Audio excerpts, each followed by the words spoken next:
All right, all right. Who's in the cipher with me? I got one on TikTok, one on Instagram. Poetic. What's up, Poetic? So let me make sure everything is good right now, people. Make sure my stuff is good. Make sure y'all can hear me. Okay. Can y'all hear me on YouTube? Can you hear me on the gram?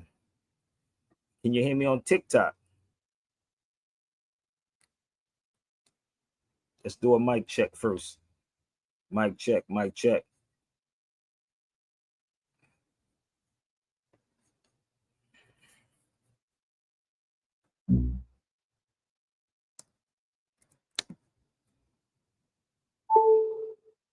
We good? Tariq, what's up, homie? What's good? So we on X, we on Instagram, we on TikTok, Flip Flop, whatever. Shout out to my brother Bush Kid. What's good? We just want to wait for some more people to come into the cipher. But y'all gonna have to work with me. Stan. I don't need cheerleaders, Stan, but you got to work with me, bro. You got to let people know. It's not that I'm talking over people like people think. When you come to this feed, right? And I say look something up, that means go look it up. That don't mean argue with me. That means go look it up. Then you can have a better dialogue with me, if that makes sense. If you go look up what I said, instead of getting mad at me and then throwing jabs, because if you throw jabs at me, I'm going to throw them back at you. And I'm going to give you that uppercut. So I need y'all to rock with me. I gave yesterday, everybody said, why did I keep the dude on the feed yesterday? Just to show you how ignorant people are. I kept him on the feed. He's going to keep coming back, and he's not blocked. The brother wasn't blocked. He's not blocked. He's from the Foundational Black Americans. So if you are an expert in the Foundational Black Americans, then what you should do is get the experts to come to the cipher. I'm not arguing with none of you cats. You don't want to argue with me. You don't. It's not that I don't want to hear from you. I talk, you talk. I do listen, but I do have to cut people off when they start talking out the side of their necks. Okay? I do have to cut people off. So please, y'all got to rock with me when people come into this feed late and don't understand the subject and then want to talk about what they want to talk about. Because I'm the only person that allowed people to come on their feed. So remember, I'm not going to argue with you. If I say go look something up, I know y'all probably have multiple phones, a laptop, whatever. Go look up what I'm saying to you. I don't need anyone to follow me, believe me. But don't bring the Philly out of me. Okay? So, if you don't do your research, it's not Sabir Bey's fault. Your fault. Okay? So, I'm going to put my link up here. We're going to start the show. Remember, Stan, y'all have to let them know. I'm not arguing none of these dudes that's on social media that don't do no research. And then when you tell them to go do research, that's the white man's work. Y'all niggas ain't ready to go to war, baby. Y'all not. Just a bunch of internet dudes. So I see we on TikTok. TikTok live. Instagram live. YouTube live. If you come to this feed, remember what I said. Don't come talking out the side of your neck. Present some facts. Present the facts. That's my email right there. If you want to holler at your boy, the email is there. Some people like the music in the beginning, but I play music so we can bring more people in. So remember what I said. I give people time to go do their research and know you cannot use Wiki. You cannot use nothing online. So with that being said, welcome to the Sabir Bey Show. You could have been anywhere else in the world, but you're on here with Sabir. Leave your feelings at the door. Yo, load the fuck up. Lock and load it too. Okay? Lock and load it, sir. And remember, break that window when that cop comes in. Pull that motherfucker's head off. Got it. Yeah, hold up again. These motherfuckers are gonna come back for us. Ready. We gotta be prepared in this day and age. We gotta be prepared for whatever the fuck comes at us. We're living revolutionarily. Definitely. You cannot second guess yourself in these days and times. They're gonna throw whatever they can at you. And you gotta be prepared for it. You gotta be prepared for anything. It's liberty or death. It's freedom for everybody or freedom for nobody. No matter what the fuck life throws at me, I continue to make it through indefinitely. Immortal technique defeats the odds repetitively until there ain't shit ahead of me competitively. Surviving the tough times is imperative to me. Looking at the whole world revolutionarily. They don't want to hear you all Uncle Tom handkerchief hands. That's the link. Technique will force you into strategic retreat because I dominate guerrilla warfare in the streets. There ain't no way to picture me without a victory speech. When I reach higher positions, without the recognition of pissed on competition, because I conquered their ambitions in a systematic form like a religious tradition. My mission is to take you, lyrically break you, lyrically assassinate you, lyrically incinerate your body and recreate you to destroy the power that mentally incarcerates you. Because even though I rip it back, I could not forsake you. You're my people with the same oppressor, so how could I hate you? The revolution of the mind I bring regenerates you. But when you come original, people impersonate you, start to hate you because the conflict is building within. The ultimate sin is to be ashamed of your skin. My rhymes are like Jamaican overproof. I make the room spin. Intoxicated flow. I bleed vodka and brandy. Don't make me choke you down like John Benet Ramsey. Something demands of me to rip this fucking shit uncandidly. God commanded me to be a technological disease. It's psychologically to battle with the best MCs.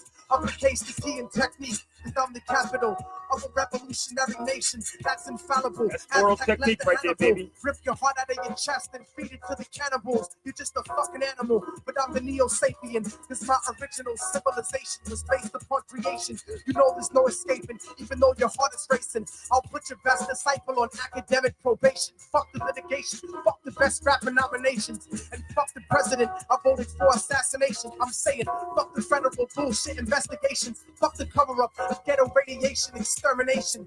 Using my people for experimentation. And if it doesn't play hip-hop, then fuck your radio station. Woo! Get scared of No this. matter Way. what the fuck life throws at me, I continue to make it through indefinitely. Immortal technique defeats the odds repetitively until there ain't shit ahead of me competitively. Silly, baby. Surviving the tough times is imperative to me. Looking at the whole world revolutionarily. Revolution overturns systems. Revolution destroys systems.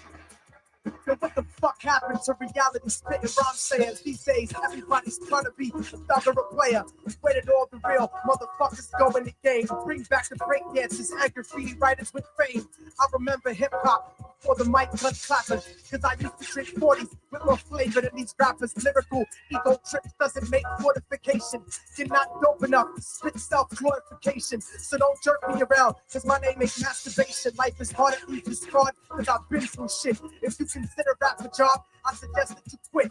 Don't you understand the audience will listen and dance in the club, crib, or car, or wherever they get the chance to be emancipated? Start debating justice in the cipher. Why do you think project rooms look like the cells in Rikers? I'm explaining the significance or the reason behind it. They're preparing your children for the prison environment. When you don't amount to shit, prison becomes retirement. But I refuse to be taken, central booking and chains. Cause sleeping on the floor in cages starts to fuck with your brain. Ooh, sleeping on the floor in cages. It's only Fuck with your brain. purgatory, close to hell, but I rebel as I begin to sparking out and tell my people how we fell into the trap that we live in because they locked us up in ghettos and began to rape our women. So I leave the system unforgiving like Eastwood because I was blessed with lyrical strength to do whatever I could. You should have seen it coming long ago when you were very young. My word is through the Father, Holy Spirit, and His fucking Son. Because when I grab the mic device in front of Christ and start to rip it, I'll make Jesus turn around and say, yo, pop, this nigga flipped it. So talk about whatever and be what you want to be. But don't mistake the way I break the fake for simple blasphemy. It's through the highest frequency in the NYC. I'm crushing 97.1% of MCs. No matter what the fuck life throws at me, I continue to make it through indefinitely. Immortal technique defeats the odds repetitively until there ain't shit ahead of me competitively. Surviving the tough times is imperative to me. Looking at the whole world revolutionarily. What's up, Sway? What's good, family? I was looking at that picture, man, and I noticed brother Ali on the side from You see Brother Ali? You see See, Ali? look, he just dead, man. That guy just dead. You just Yo, that's funny, right? So this is the way. This is my brother Immortal Technique right there. So the crazy part, what was this event? This was the mass. This is the meeting of the minds that was in the National Black Theater. Ain't that crazy? yeah. Everybody was on that panel at that time. Yeah. Everybody was there. Damn, dude, what That happened? was on the second floor. That was on the second floor, man. Hmm? And I got hold up. They don't get it. Hold it. Let me help you out, bro. They don't get this part, Sway. Hold up. I got another one floating around here somewhere. Give me 1 second. So that day, I'm gonna help y'all out. Sway is on the phone. Crazy. Brother Ali on the side from Zulu Warriors.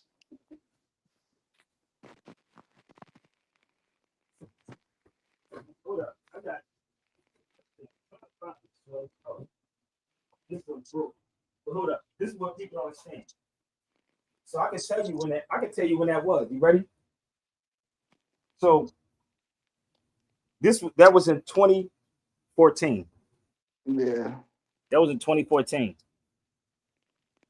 This one I got this. Mm-hmm. Oh man, the Universal Zulu Nation. Now this is the whole Zulus and everybody giving honors to you for your what? Let me turn this Your around. work. Huh? Your work. He said, yes, for the work I do, right? Y'all don't get it? The Universal Zulu Nation gives honor to you in your great work in the community. The Universal Zulu Nation, a man who cares, love, respect his community. A mover, a shaker, a brother, a father to many. One who's noble, a guidance counselor. One who helps everyone who asks for his help. A Zulu warrior, a man of knowledge, helper of many causes, one who is due all respect. You are indeed a light to the Universal Zulu Nation. Moors, Moors, Moor, Murrs, and all, we all salute you. Mm-hmm. 2014. They don't get it. See, people don't know the stuff that I do, bro. This is in 2014. I got another one. Let me help them out. You don't get this. This was another one. Touch Lives Forever, Sabir Bey. This was in Texas when I spoke in Texas. Touch Lives Forever, it broke. This one fell right here. This one fell. So when people think, they think of just a person, but it's everybody. It's the community. That's all it is. It's the community. So is this my brother JB? Yes, sir. What's up, brother? How you living? How you doing, brother? I'm breathing. All right, listening to you. Hey man, listen, bro. I just sit back and I try to avoid this whole Charlie Kirk thing, man. And yesterday there was a brother on a feed yesterday, and the sister was like, "Well, you don't let people talk." I do let people talk, but but you have this vibe when somebody's trying to trigger you. You know, like that Dame Dash thing when he kept saying, "Charlemagne, you trying." You remember that? You're trying. So there was a brother that came on yesterday, and I said this to him. If you can present something less than 5 minutes, I'm fine. I don't have to sit here and listen to you for 10 hours. You follow me? I don't have to listen to you for 15, 20 minutes rambling. And when I say look something up, you don't look it up. Look up what I'm saying. I don't need nobody to follow me. If anybody noticed, I don't need people to follow me. I don't look for followers. I don't want followers. I don't even want to be bothered half the time. I was just in Philadelphia, right, JB? As I was walking down the street in Philly, you know how I wear sunglasses for a reason. Not because I look cool in them, but I wear them for a reason. So I can see people's hand movements and, you know what I mean? If somebody coming towards you, you know what I mean? Like those eyes. So, Yes. but you don't see me looking at you, right? There was a guy in Philly that ran up on me. Like, you know how you see somebody, right? And somebody turn around and see if that's you. Like, he followed me. He literally told me he followed me for 2 blocks. I said, you follow me? He said, yeah, I just want to make sure that was you. I said, huh? How you doing, brother? I forgot. Excuse me, brother, if he's watching. I forgot his name, because this is what happens when you move around. And I don't move with no security, what people think, none of that. But it was, what was it, Thursday, Friday, one of the days, because I went to Wilmington, Delaware on Friday. And brother, I don't know I don't know if y'all familiar with Wilmington, Delaware. Nigga, that's the hood. Hey, JB, I'm walking around at 8:30 at night in the hood of motherfucking Wilmington, Delaware. I ain't no nigga still smoke crack. I never been there. Oh, dude, it's crazy there, bro. And I walked on a corner with 20 dudes, 20 niggas. And listen, I smelled the weed before I got to the corner, right? They was outside at 8:30 at night as I was walking to the train by myself. And I said to the guys on the corner, I said, if somebody don't say peace back to me, we're going to have a problem. So I said peace, and 2 dudes out of all 20 dudes said peace. And as I'm going through there was a guy that pulled up in a car. They screeched on the corner. I said, damn, nigga, I got caught in the drive-by. That's the mindset. Maybe I'm jaded from being shot so many times. Maybe that's what it is. I'm kind of have that post-traumatic thing there from being shot, but that never stopped me. So as I walked to the next block, there was 2 dudes sitting on this, I don't know what's this, like cement. And I asked him where the train station is. He said, you got some mile and some chains to go walk up to the train station. I said, really? And I said, cool. So he said, you have an aura around you, a strong aura. Then the crackhead said, you have a strong aura around you too. I was like, the crack. I said, in my head, I'm scratching my head, Jay, like, nigga still smoking crack out this motherfucker.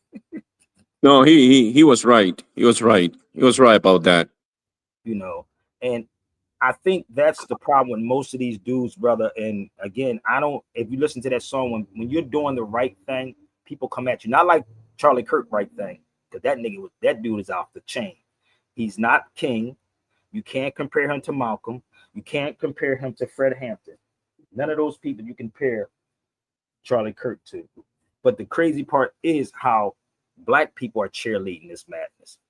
When you had this brother, he passed at 21. Why you don't have him in every university? And the police killed this man. This is why, honestly, brother, like, I sat back and I thought about it. I was in Philadelphia for 2.5 weeks. 2.5 weeks. And just being back home, it almost drained me, but at the same time, it's a lot of history in Philadelphia. A lot of history in Philly. But Yes, a lot of history. Unbelievable. And the way you show that history, bro, is just amazing. You don't get that in college. You ain't gonna get that in college, man. You're not gonna get what I told you. Listen, I'm gonna keep it real with you. Anybody knows what I'm talking about. Now, mind you, I don't walk with security. I walked from 52nd Street to 22nd Street like almost twice back to back, like literally. And I got a plate and 6 screws in my leg, and I was like, damn, my foot was tore up, brother, from just walking.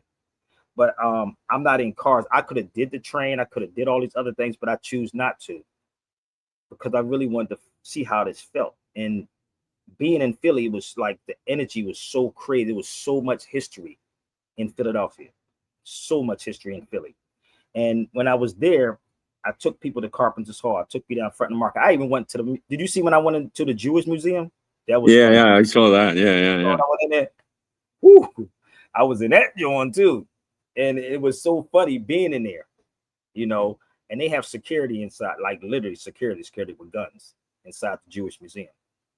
But if people really studied history, and I'm talking to these modern day Christians, I'm not, you know, when people ask me, what is my religion? I'll be like, what is yours? I'm not a person who practice Islam the way everybody else does. I am the original Jew. I am the original Muslim. I'm the original Christian. It's just called Tawahido. And some people get that confused because they don't know what it is. So I was having conversations with people in coffee shops. And there was one coffee shop I would visit called La Colombe. It's called La Colombe. I don't know if y'all familiar with it, but I had to tell the girl that was in there that that's a Muslim that owns La Colombe. He's a billionaire from Turkey. And coffee is Arabic too. I was sitting there telling them, they didn't even know that. So my point of saying this is that you ain't got to argue with no one. All you have to do is do the research on what I'm saying. But you have dudes that want to come on my feed and they want to make videos. Nigga, you can't, I don't care what video you make about me. Come talk to me. You follow me? Talk to me. It's cool. And then you find out the real me. You can't make a video and think you know me because you never broke bread with me. You never sat with me, never had coffee with me, you never ate with me in the vegan restaurant. You know, even my boy that's an attorney in Philly, I had to take him to a vegan spot. He was a judge, not a attorney. He was a judge, Judge Alvin Ross. When I first got to Philly, I went to his courtroom in the Criminal No Justice Center. He tried to take me to an Italian restaurant. I said, no, I'm a vegan, brother. I don't eat that stuff. Let's go to the vegan restaurant. And we went there. So you don't let people dictate to you. You just be the best person that you can be. I don't look for people to follow me, and nor do I follow crowds, Brother Jay. All I do is present the information to people. That's it. So Yes, and people pay thousands of dollars to get courses at college, and you're giving it out, for free, yeah, and showing us and presenting a lot of information. All these people pay thousands of dollars to get it in college. It's true. but people don't respect it because you're too accessible. And that's why I said it's no disrespect, but what I said, I'm gonna start distancing myself from a lot of people. It's going to be very hard for people to even contact me. And I just look through my phone. I'm not lying, Jay. I'm looking through my phone. Who I'm going to get rid of? I said, who? You know how you can block your number from people calling you, right? I'm like, you know, because I had bad experiences from Sinetta, even going to Delaware. So now what happens? You start looking and saying, okay, I'm gonna test everybody, and that's all I was doing. I was doing that when my sister Brandy was saying to me, why do you keep doing it, Sabir? To show you the type of person that I am. That's all. I'm gonna show you I'm the bigger and better person all the time. So I told her that's why I do it. And I do give more education than anybody in any university. I do. But if people can reach you, they can always try to use you. And that's what our people do. We use. Shout out to my brothers. We were supposed to do something here at ACAF. I was up here quite a few times. So my Umi that works here, let me tell you about her. I don't want to put her name out there, but I was there when I was in Philly. And she said, let me sit you down for a minute. She sat me down. She works here. So please visit ACAF if y'all in Philadelphia. Shout out to my brothers too. And Baba that owns this place. So when I was there, she sat me down. She said, Sabir, is your parents still alive? I said, no, they're not alive. She said, okay, I'm going to adopt you. This is what she said, I'm going to adopt you.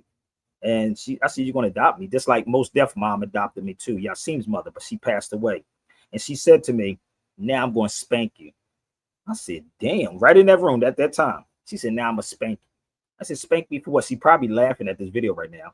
She said, I'm going to spank you. I said, why? She said, because you vibrate higher than these people. Stop arguing with these people. Your vibration is higher. Don't argue with them. I agree, man. I agree. And I want to tell you that I really enjoy that interview you had the other day at Sanetta TV, where you had some discussion with Ankh and Captain Tesariak. Man, you destroy those people, bro.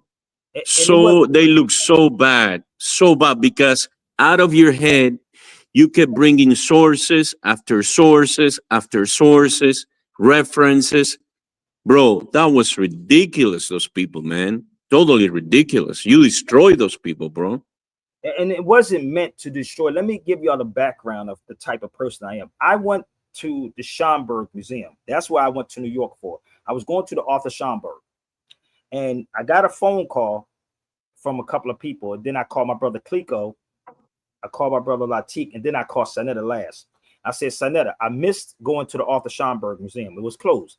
Yo, he said, Sabir, do you want to come to the House of Conscience? I said, okay, not a problem. So when I get to Sanetta's, I had to literally, I paid my way to get there, right? And I had to pay for a lift to go to Sanetta's house. It wasn't planned. So as I get to the Sanetta's house, I'm going in. I'm looking in every room. I'm sorry, this is just me. I'm looking in every room, right? So as I'm going in, I was trying to set my computer up. So as I was trying to set my computer up, Sanetta was trying to rush me because he had the camera live first. He had the camera live, and he says, "Oh, Sabir Bey is back in the House of Conscience," right? This is what he said. So I said, "Yo, stay live, Sanetta, because I don't want you to take nothing out of this." He said, "I'm not going to take nothing out of this." So I said, "No, stay live, stay live." So I'm trying to set it up, so I had to use my phone. So I already knew, and this is the thing about me. I know most of you black people, y'all are very predictable, believe me.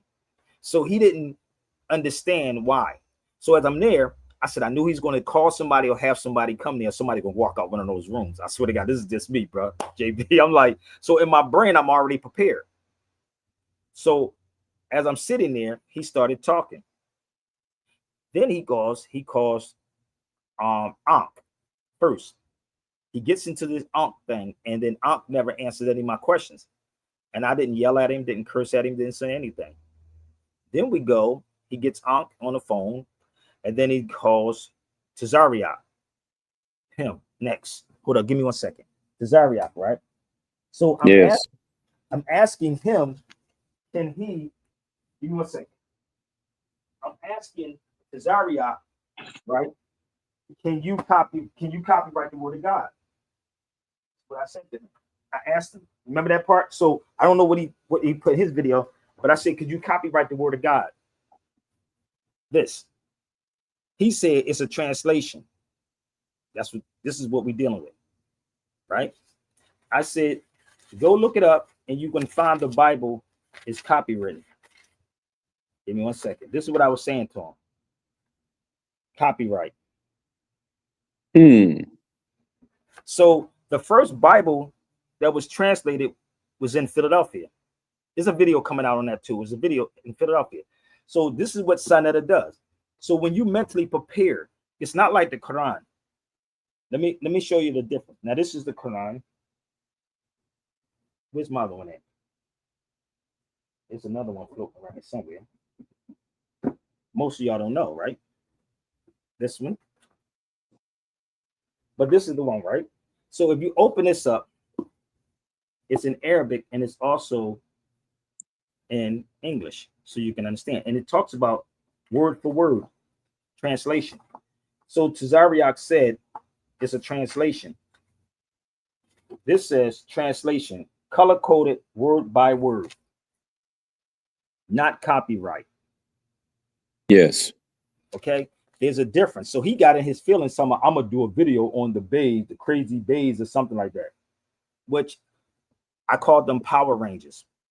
I did, but I took it back. But if you don't fight with me, I ain't gonna fight with you.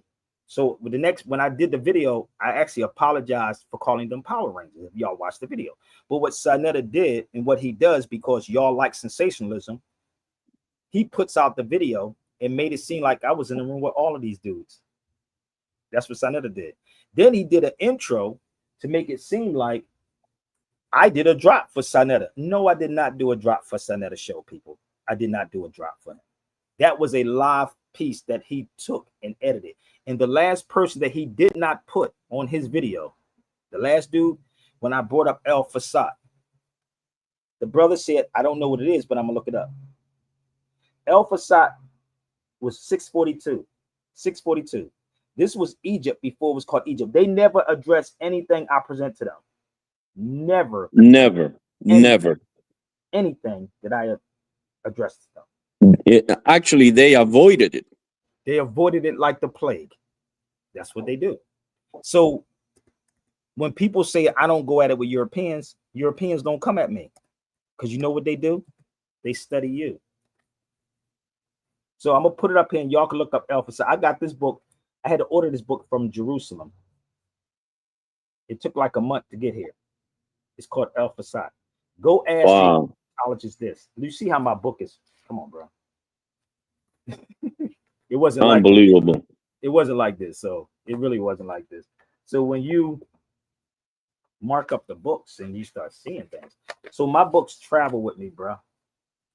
So this is why people be like, yo, they don't want to have a real debate with you. Then Sanetta wanted me to come back up on Friday as if he was going to pay me and say, I'm going to have Tazariak in the building. I'm going to have Ankh in the building, like I supposed to go up there for free. Nigga, I'm not going back up to New York for that.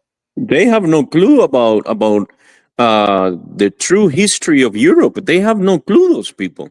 No, they don't. They really don't. Oh, I got something for you. You want to see this? Not even Europe. Some of the Europeans don't. You see how this works, bro? Oh, yeah. Wow. Oh, yeah. The Muslim discovery of Europe. Then you have unbelievable Europe and the people without history. Yeah.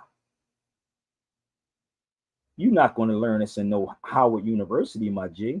No, no, no, never. And if you do, you have to pay thousands of dollars. Literally, thousands.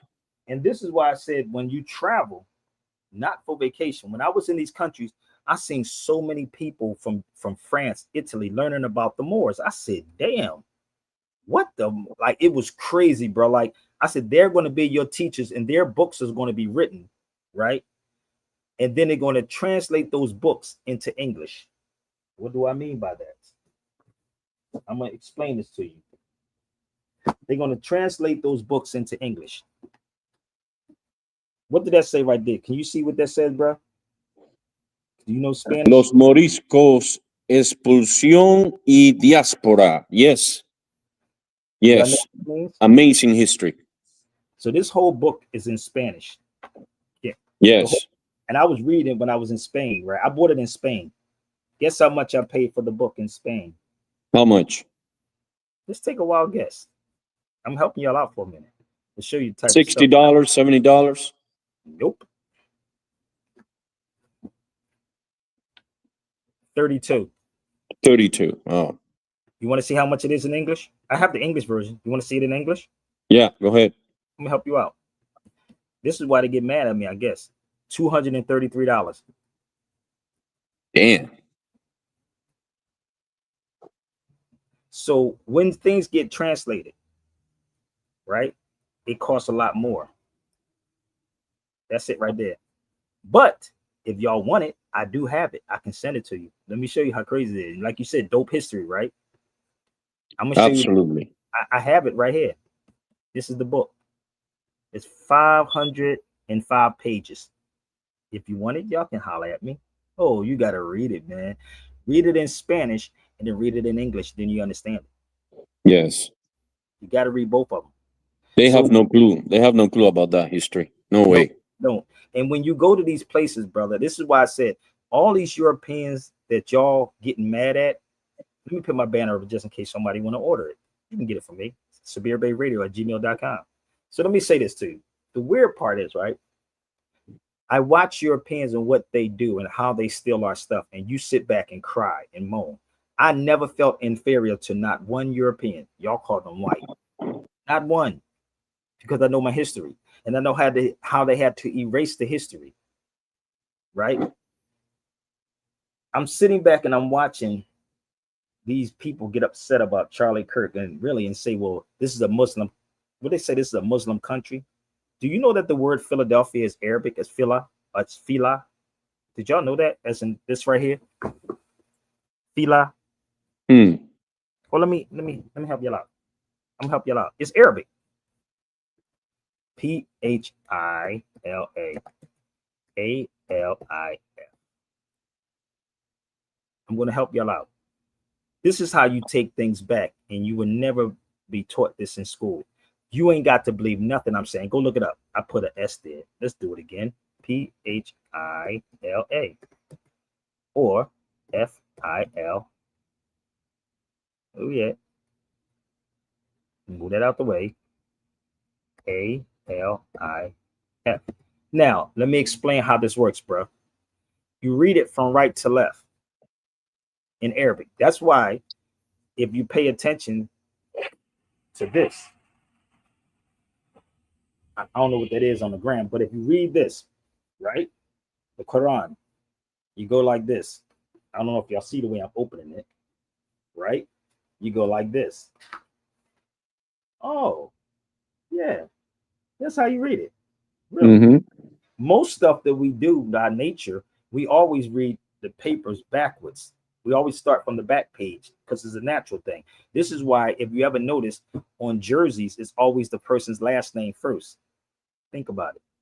Where do they get it from? You ain't got to hate nobody. That's all you got to do is present the truth. But the truth, the history has to be whitewashed. Oh, let's talk about camera for a minute. Y'all want to cheerlead these people? Let's talk about camera. Where do you think camera come from? Camera, gravity. You know it's from Islam. Did y'all know that? Oh, let's. This is the thing. They have no idea that European history really started with the Moors. It did. They have no history. Even the The Renaissance came from the Moors.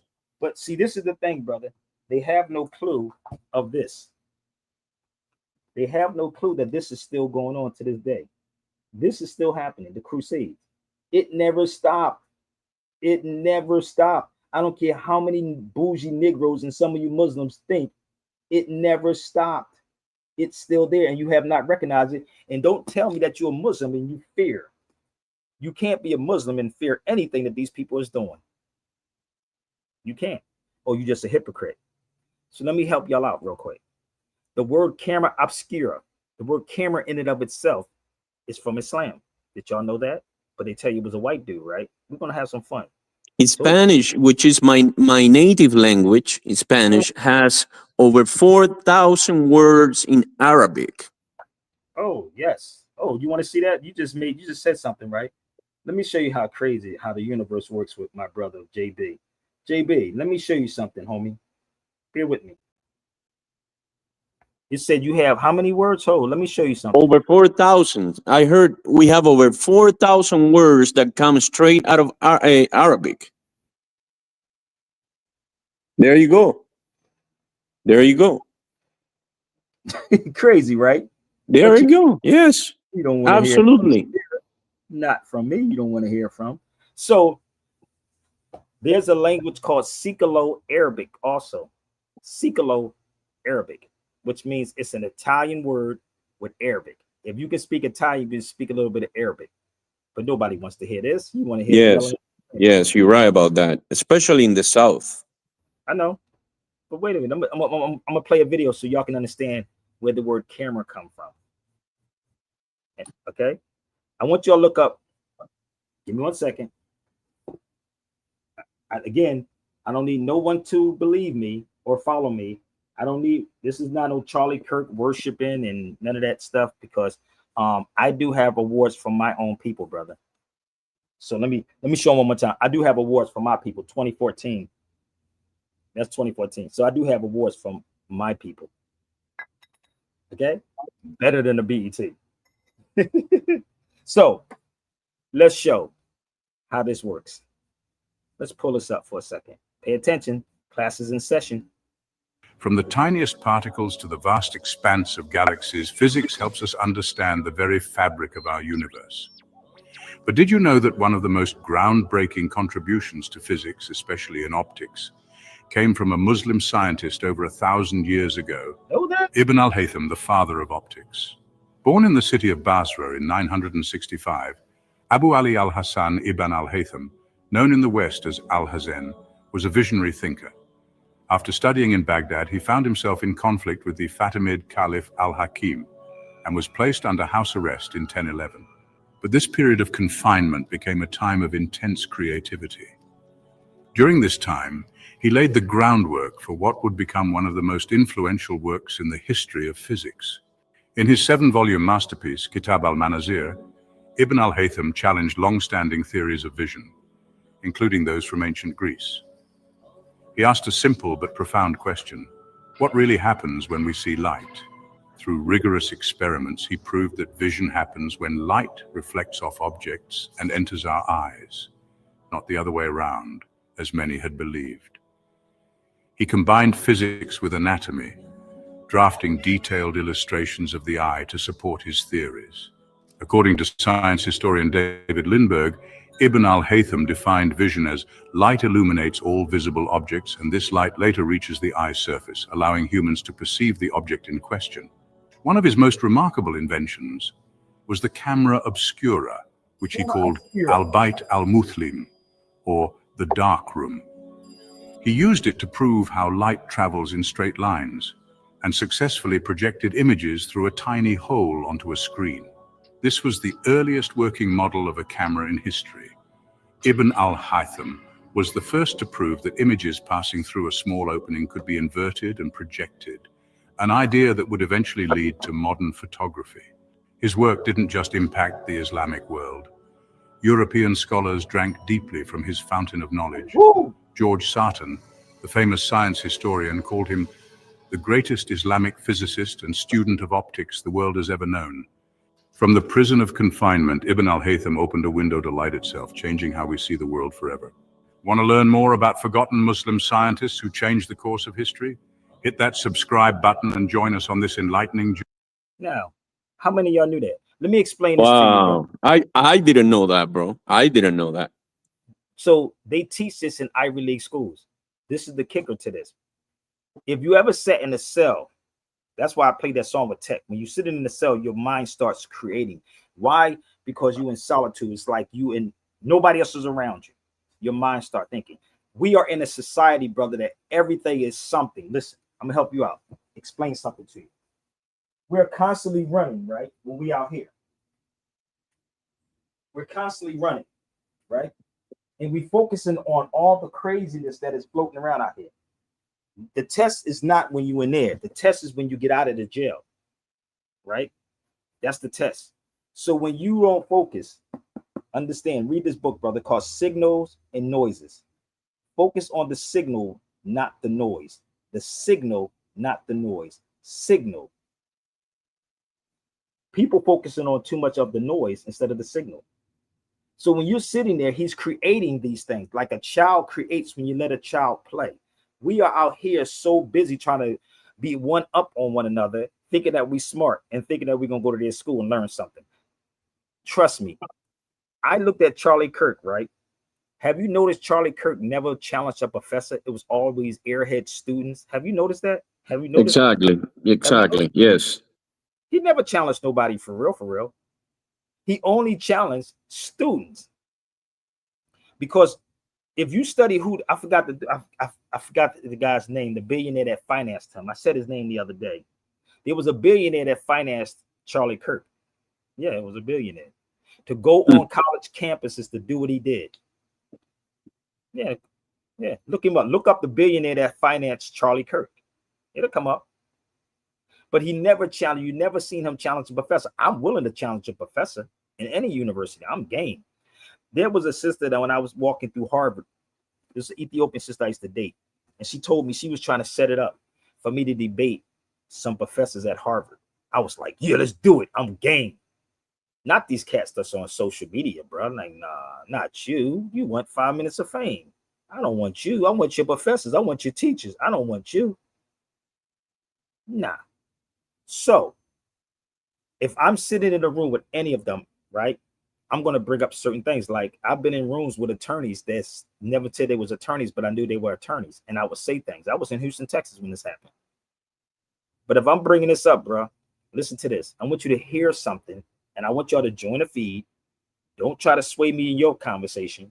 Come over here and add on to what I'm saying. Let me show you what I'm talking about, bro. Everybody's crying about this. Give me 1 second. Let's see if I can pull this up.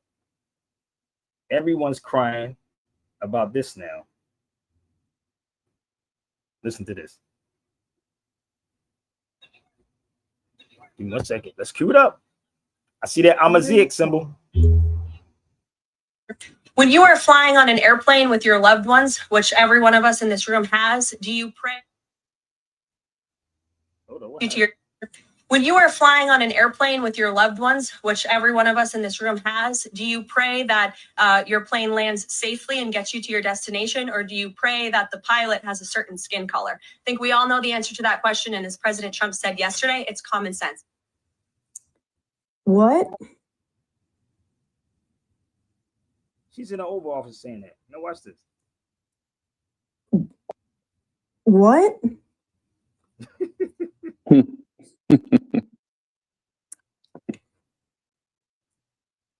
That was a White House briefing. White House briefing. She even dumbed That down. was a motherfucking White House briefing.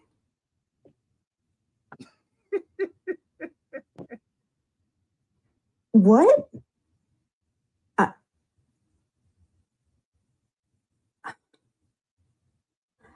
I can't believe that just...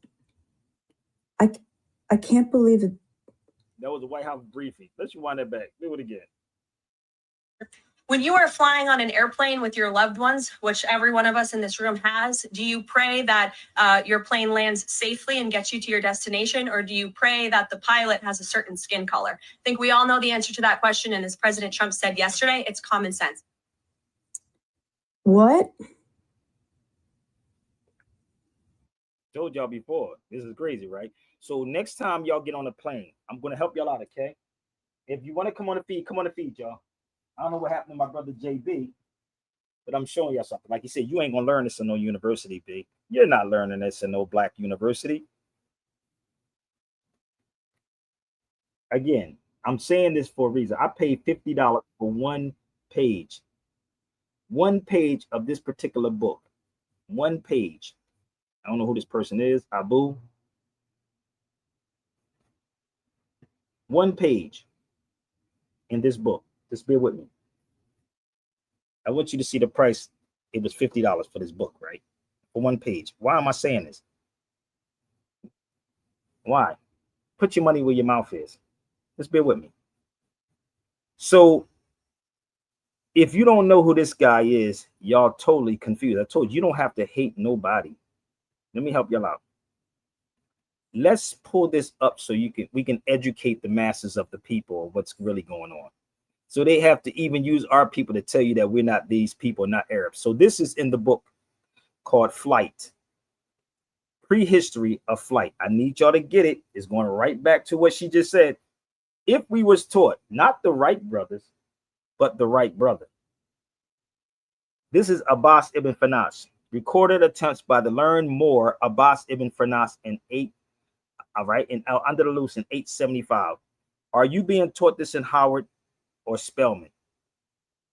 So if you know the history and you know that we was the first ones was attempting to fly, and there's a whole history behind it, but we're going to ignore the Moorish part though, brother, and ignore the Arab part, but you can do your own due diligence.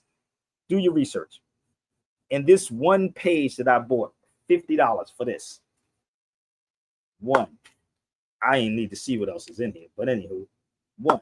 Because you know why? When you know who this man is, I'm gonna put it back up here. When you know the history, you don't have to hate. Let me show y'all what I'm talking about. This is Abbas ibn Firnas. Now, that's in Cordoba, Spain, right? I'm talking to my Caucasian people too, so you can understand the history.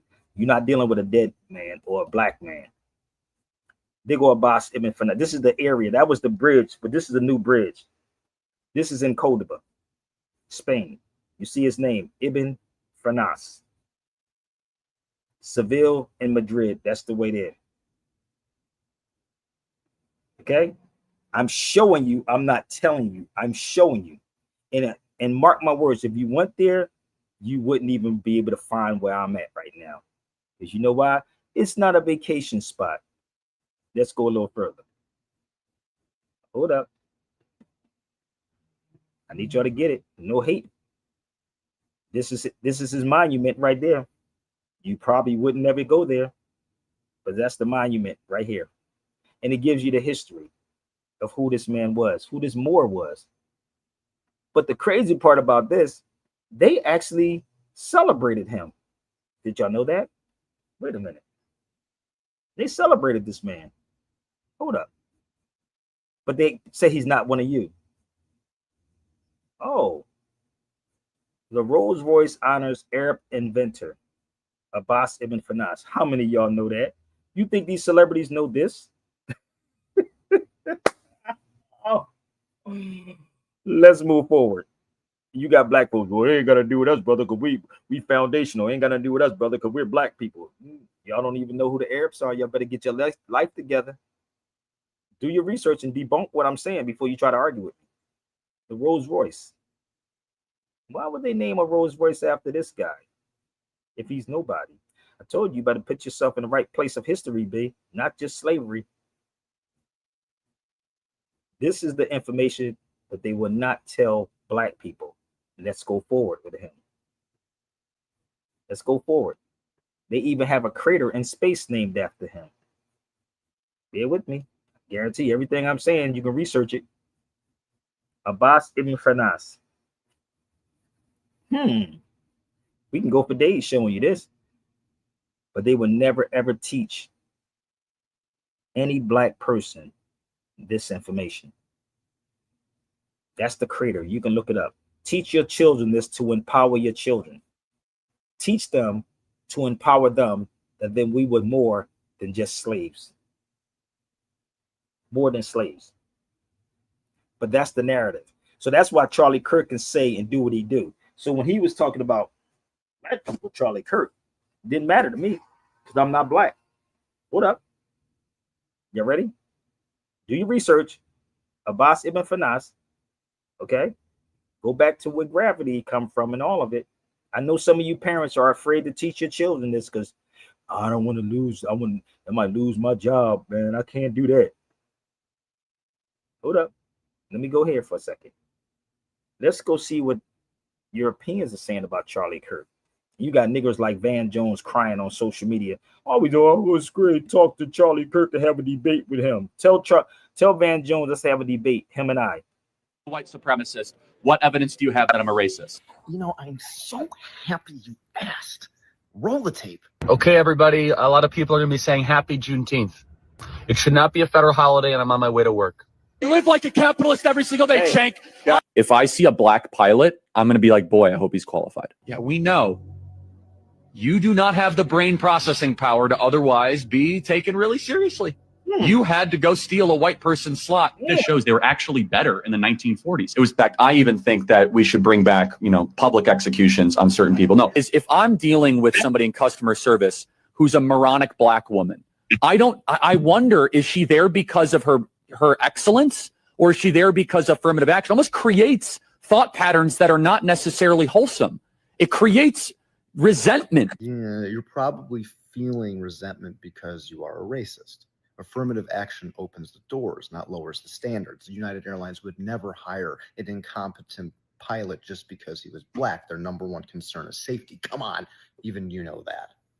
So let me get this straight. You go to college campuses, you farm clip emotionally volatile children having crash outs on your microphone, posting them to your pages so then you look smart, and so then you reaffirm your base, and then they can all look at the left and point at what idiots they are. And then on top of that, I have to ask, why didn't you ever debate the professors, anyone your age, someone with a developed frontal lobe? Charlie Kirk did not debate with an open forum. He did not debate with an open mind. He debated to win. He did not debate to seek truth. You call me a white supremacist. What evidence do you have that I'm a racist? You know, I'm so happy you asked. One more Roll time. the tape. Okay, everybody. A lot of people are going to be saying happy Juneteenth. It should not be a federal holiday, and I'm on my way to work. You live like a capitalist every single day, Shank. If I see a black pilot, I'm going to be like, boy, I hope he's qualified. Yeah, we know. You do not have the brain processing power to otherwise be taken really seriously. You had to go steal a white person's slot. This shows they were actually better in the 1940s. It was back. I even think that we should bring back, public executions on certain people. No, if I'm dealing with somebody in customer service who's a moronic black woman, I wonder, is she there because of her excellence, or is she there because of affirmative action? It almost creates thought patterns that are not necessarily wholesome. It creates resentment. Yeah, you're probably feeling resentment because you are a racist. Affirmative. See, the crazy part is, I told you before, all you got to do is take stuff back through your knowledge. If you want to talk about flying, that's all we got to do is talk about flying. Let's go back again.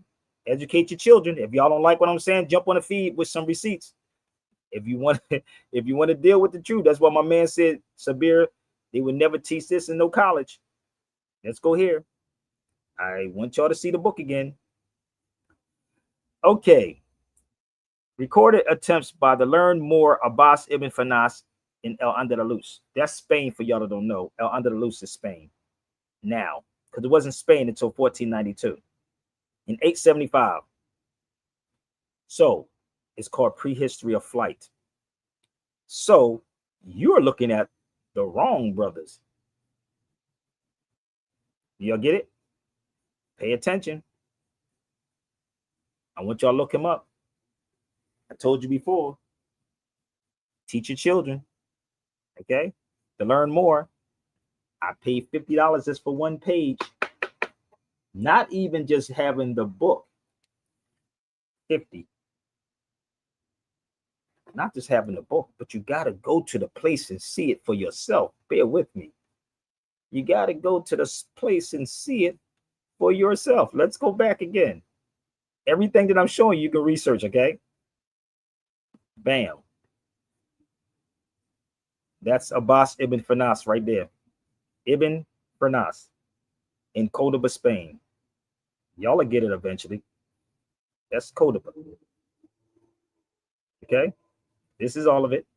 Just bear with me. I'm going to walk y'all through for some of you latecomers on the feed, okay? Because y'all get on the feed and don't know what I'm talking about to get in your feelings. Okay? So this is also in Cordoba. That's where I was at. That's his monument. Teach your children. If you want me to come to the schools, I can teach this too in a school. So you don't honor a person if you don't like them. Honors of the inventor, Abbas ibn Firnas.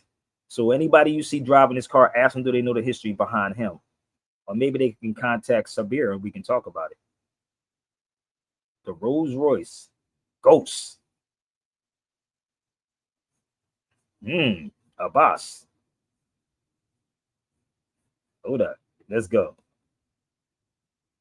I got another one. Hold up. Let's go here again. Y'all can look all this up online. The crater, he named it in 1976.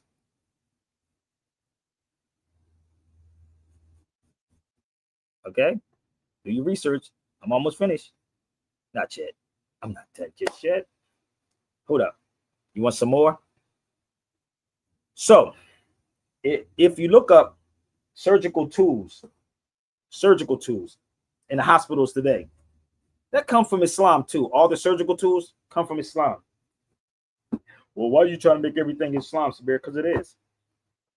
Look up Avicenna or Ibn Sina. Let me put his real name up here for y'all. Ibn Sina. Stay with me. And I'm trying to show you how they changed his name. They changed his name to Avicenna to take him away from who he really is. Go ask the doctor who he is. Everything. Europeans didn't have nothing big. Nah. Hold up. Look him up. Ibn Sina. Remember what I told you? Europeans didn't have nothing. We taught them. I was telling a sister, I was live, and my sister Brandy said this to me. It was funny, right? She said, when you was telling people how you clean your penis off, I said, yeah, you're supposed to. It's called a stinger in Islam. Did you know that?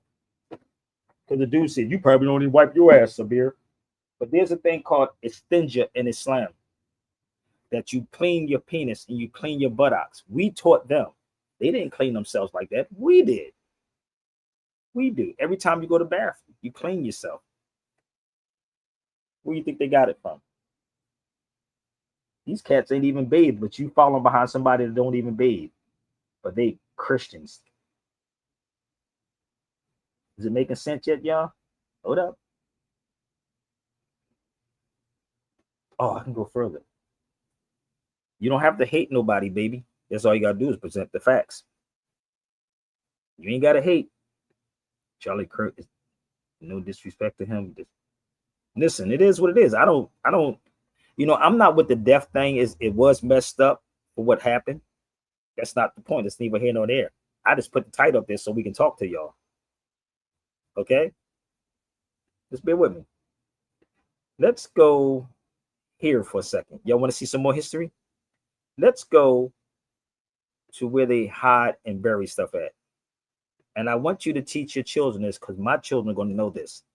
My daughter's around, my son, they're going to know. Most of you parents don't have the balls.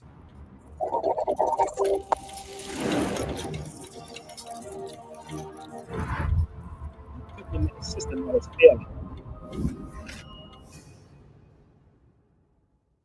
This is a video called Library of Secrets. 101 inventions. Library of Secrets. Bear with me. I'm going to show y'all.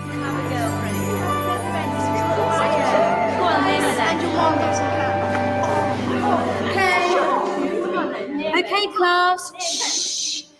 I'm giving each group of you a different era of history to research. And the question is, what impact did your era have on the modern world? So, Sarah, your group has the ancient Greeks. Ravi, you've got the Romans. And Danny's group gets, yes, a bit of a challenge for you. You get the Middle Ages. Some even call it the Dark Ages. Boring. See how you get on. Yes, miss. So, Serene, yes, you get the Renaissance.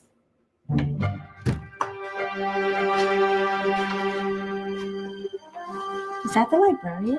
I guess so. How are the Dark Ages going to have anything to do with us? Excuse me.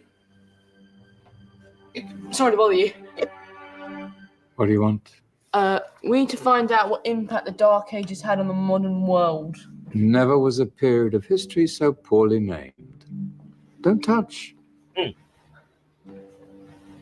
It's priceless. And I suppose someone's been filling your head with the usual nonsense, eh? So even the Europeans, the clock come from us. Europeans. It wasn't them. 1,000 wasted years. A black hole in history. Am I right? Yeah, sort of. You see, it's always the same. You assume it was all mud, disease, death, and destruction, with marauding mobs of barbarians ripping down the good of former civilizations, burning and plundering as they went. Nothing of any worth invented either, eh? Oh, no. Go on, Beofrey. Sorry to bother you. Come on, it's probably not worth it. Everyone knows that the Greeks and Romans invented everything anyway. Oh. Listen again. Go on, Beofrey. Sorry to bother you. Come on, it's probably not worth it. Everyone knows that the Greeks and Romans invented everything anyway. Oh, did they now? And you're sure about that, are you? You know, I might just have something for you. You seem to be up for the task. I suppose I could. Follow me. We should do I've got just the book for you.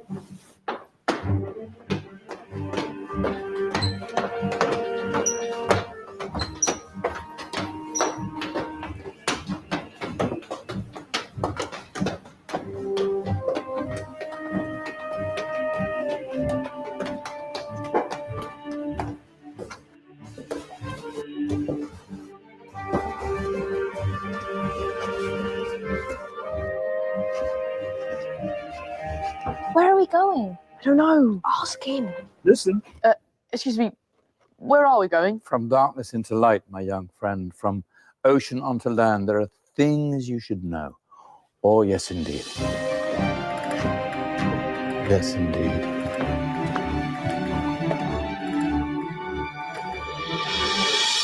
Now, I know I left it around here somewhere.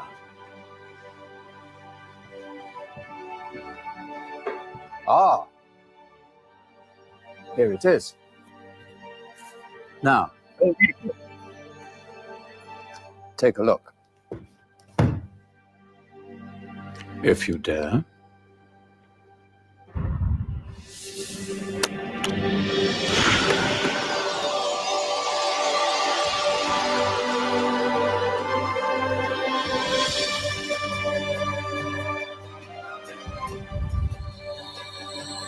What's going on?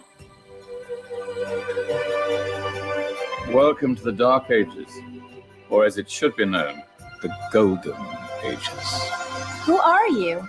I am Al-Jazari, Listen. engineer and ingenious inventor. I thought you said this was the Dark Ages. It doesn't look very dark. That's because it's all a matter of perspective, my soon-to-be illuminated friend. Of course, there are parts of the world that weren't dark at all, but in a civilization that stretched from Spain to China, the golden rays of discovery and invention shone over everything. What civilization? The Muslim civilization, my young friend. Through scholars and scientists of various faiths, Some of the most important discoveries known to man were made at this time. Discoveries that drew on knowledge of the ancients, but have more connections with your modern world than you could possibly ever imagine. Like what? Well, all sorts of things. I've got to get a picture of this. I knew it was a good idea. Who are you? Allow me to introduce Ibn al-Haytham, a great scientist whose ideas led to the invention of the camera. You invented the camera. I laid the foundations for modern cameras by explaining how our eyes work. I found a way of projecting an image onto another surface through a small hole in a dark room, later called camera obscura. Think of all the things that evolved from this discovery. Cameras, cinema, all share the same principle. Cool. Look out below! I just told you about a boss. Who's that? That's my good friend, Abbas ibn Farnas, who gazed up to the heavens, passionate in his belief that man could fly. Whoa. Indeed, he dared to dream about flying 1,000 years before the Wright brothers. Do you know you all take your jet-setting holidays for granted, so it only seems fair to remember Abbas ibn Farnas. Stand by. I'm ready for takeoff.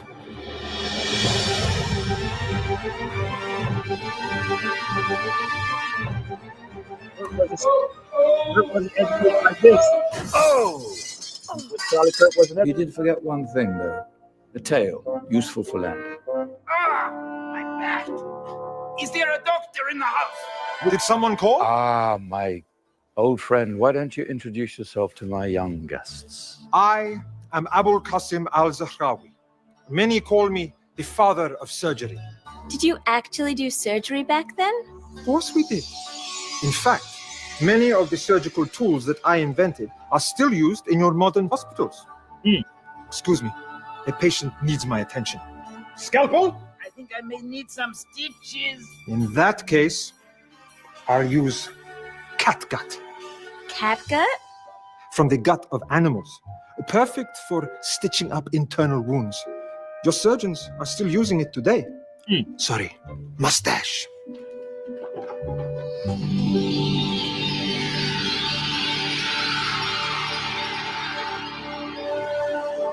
Who's she?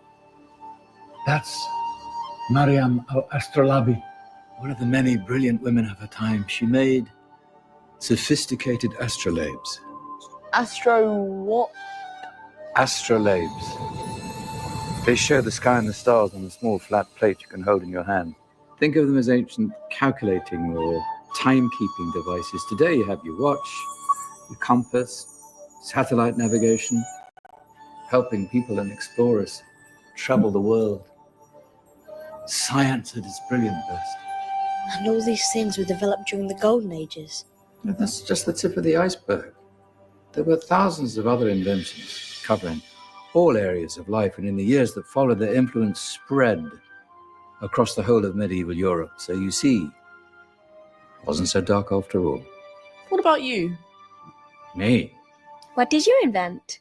Well, I don't want to be big-headed, but I made some groundbreaking advances in engineering. I suppose my most significant discovery converted rotary motion into linear motion using a crank and connecting rod. It's essential in pumps and engines.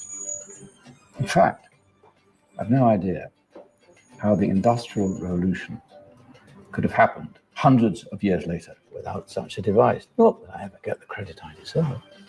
Credit. But my crowning glory was my amazing time-telling machine, my legendary elephant clock.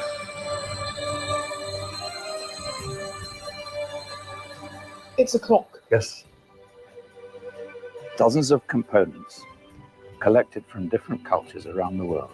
Indian, Greek, Arabian, Egyptian, Chinese. Wow. A United Nations clock. That is pretty cool. Does it actually tell the time? Wow, yes, of course. If it wasn't for me, thousands of people would be late for everything. Speaking of time, we better get you back. And remember. Crazy, right? So let me ask y'all, since y'all on here, are you being taught this in school? I got somebody on the hot box. What's up? Somebody in here. Are y'all? Yeah, what's up? Are y'all being taught? Peace. Nah, we're not. We're not. I wonder why. I wonder why. We're not being taught this, man. I wonder why. I wonder why. I wonder why too. I can tell you. I can tell you if you want. You got to echo. But it's all. This is a book I have. It's 366 pages of 101 inventions about Muslims in our world. So if you want to get this to, you can email me, because I can actually walk you through and show you how crazy this is. Everything that we're using, right? Because y'all truly don't understand it. So they had to make you hate anything pertaining to Arabs, Islam, whatever. The coffee trail, the clock, the chess game, the cleanliness. There it is. Trick devices, vision, okay, camera obscura, fine dining. Just bear with me. Pay attention. Fine dining. 3-course meals. Do you know who did the 3-course meals, brother? In the fine dining? Anybody? The fine dining? Anybody? The Moors. No, who's the brother? No, who's the brother? Oh, I don't know. It's in that book. No, I'm gonna help you out. I'm gonna I never heard that. I'm gonna help you out. I'm gonna do you one. Hold up. I'm gonna help you out. I want you to look him up. Hold up. I'm gonna help you out. I want you to look. Y'all heard people speak of him, right? Here you go, right here. There you go. Zaria. You see where I'm sitting at? Go look that place up. Look that place up. Okay. So, not a person that went there. In fact, you probably wouldn't find that either if you went to there also. These are places I guarantee you a lot of y'all probably wouldn't even find unless you go with me. I'm gonna be real with you. So that's Zaria, Blackbird. So even down to the guitar. Yeah. That's me. That's Zaria. You heard people speak of him, but who went there to go see it? So let me help you out, bro. Here you go, right here. It's an oud guitar. Go look up oud guitar. You see it at the top. These guitars are about $600 to $1,000. I don't know if you know that or not, but yeah, I might sell mine. I might write my name and sell it. I might put Sabir Bey and sell it. So oud guitar, you see it, and he was called Blackbird. You see the bird on top of it. That's Blackbird. Here you go again. They have a music hall once again with Zaria. Give me 1 second. There it is. That's the hall. That's in Cordoba. See, y'all don't want this type of conversations in no universities, baby. We can't possibly talk about this. No, especially if it's coming from Sabir. No, we can't talk about that. But you know the crazy part about this with our people, bro? So the word, that word, right? Oud. That word oud. Give me 1 second. I'm gonna pull something out. I'm gonna let y'all to get this. I'm gonna show you what Europeans do. So the word, it means wood, right? Oud, wood. That's what it means. Let me tell you what Europeans do. Remember I told you they always go places and they study you? I went to go see this oil, this stinky cologne that Tom Ford has out. Because Tom Ford, these people go to other countries and they will pick up your stuff and sell it to you. Bear with me. I would never pay $300 for this. Just bear with me. This is Tom Ford's oud. Most of the Negroes probably got that oil, right? They probably got that. Most people probably Wear that stinky oil, right? That cologne, $300 for this small size, right? But what you pay me for real oud, that's tiger oud. This is real. This is called greatness oud. This is real, and this is not cut. This is called imperial oud. If you look up oud, you'll see they say it's like real estate. Come on. This is also called magnificent oud.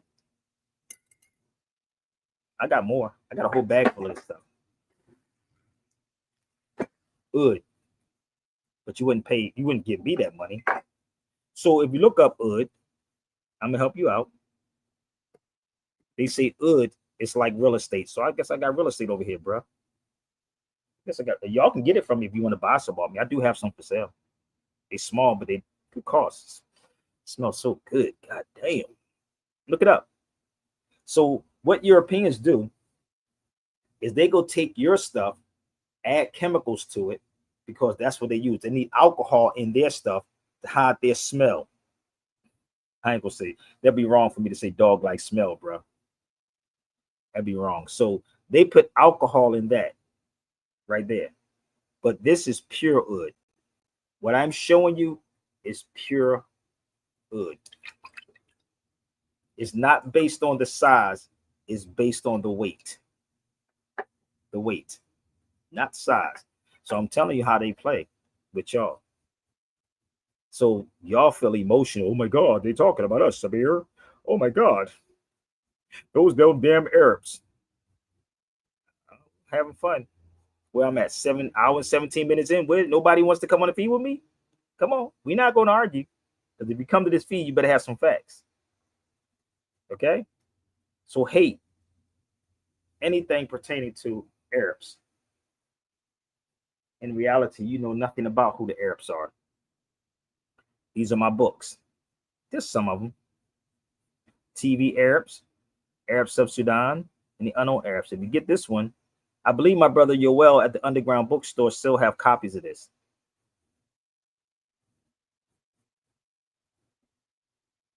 Get out your feelings and deal with some facts. You don't know that the Crusades is still going on to this day. It's still happening. If these cats cannot show you what they researched, please run from them real fast, or you can take this video and I speak a certain way so you can't do sound bites in what I'm saying. Just do your due diligence. So again, the lines are open for y'all. I could take a quick break if y'all want me to. Bear with me. This is another book that y'all should get. It's called, I do have this. They have one that's 500 pages, but this one is 800 and something pages in it. I do have the copy of this too. It's 863 pages. So they have to make you hate anything pertaining to it, but you use everything coming from Islam. If I'm wrong, I'm going to take a little intermission so you can gather your thoughts and debunk it step by step. Don't bring in nothing crazy. If you want to debunk it step by step, you can debunk it. I'm just helping y'all out.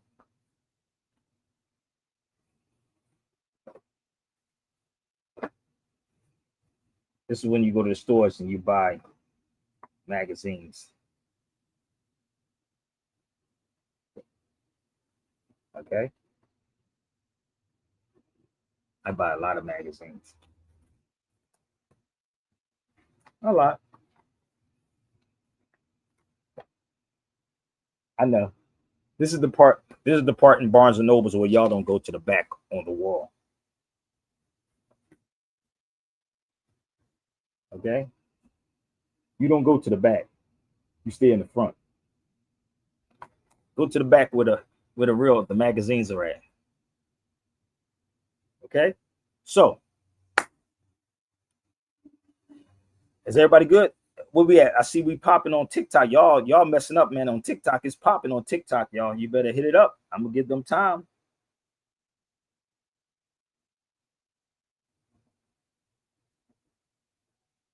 We're gonna take a quick break, y'all. Let's go. Welcome to the Sabir Bay Show. Let's put the link up here for me, for you rather. Let's have some fun. Hour and 20 minutes. I think I'm gonna get off here in a minute, but that's the link. If you would like to join me, or if you just like to donate or whatever, you can. It's up to you. I got a couple more people I want to talk about, but I'm gonna grab them, okay? And speaking of algorithms, it was a Muslim that invented the algorithms that all of these so-called black conscious people are chasing. If you want to get this book too, you can get it. This is one of my books. He's the father of algorithm. That's the father of algorithm that y'all keep chasing. If you want to debunk it, you got to go do the research first.